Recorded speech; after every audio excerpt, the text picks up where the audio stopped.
ഇന്ന് റോസ്റ്റ് ചെയ്തെടുക്കാനായിട്ട് beef marinate ചെയ്യാം. അതിനായിട്ട് 1 കിലോ ബീഫ് എടുത്തിട്ടുണ്ട്.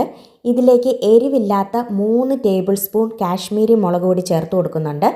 അതിനോടൊപ്പം തന്നെ 1.5 ടേബിൾ സ്പൂൺ മല്ലിപ്പൊടി ചേർത്ത് കൊടുക്കുന്നുണ്ട്.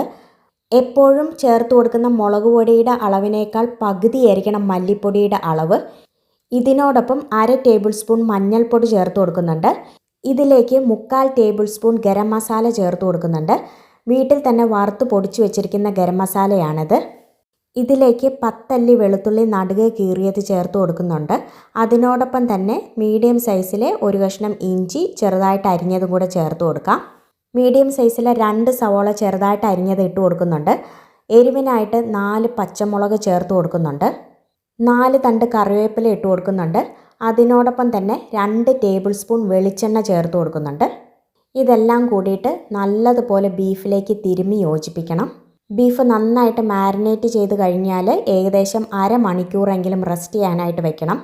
ബീഫ് മാരിനേറ്റ് ചെയ്യുമ്പോഴോ അതുപോലെ കുക്ക് ചെയ്യുമ്പോഴോ ഉപ്പ് ചേർക്കാറില്ല. ഉപ്പ് ചേർക്കുന്നത് ബീഫ് വെന്തതിന് ശേഷം മാത്രമാണ്. അല്ലെങ്കിൽ ബീഫ് നന്നായിട്ട് വെന്ത് മയത്തിൽ കിട്ടുകയില്ല. ഇത്തരത്തിൽ മാരിനേറ്റ് ചെയ്ത് വെച്ച് കഴിഞ്ഞാൽ ബീഫ് കുക്കറിലേക്കിട്ട് വേവിച്ച് റോസ്റ്റ് ചെയ്തെടുക്കാവുന്നതാണ്. എല്ലാം കൂടി നന്നായിട്ട് ബീഫിലേക്ക് തിരുമ്മി യോജിപ്പിച്ചതിന് ശേഷം ഒരു 2 തണ്ട് കറിവേപ്പിലയും കൂടി ചേർത്ത് കൊടുക്കേണ്ടതാണ്.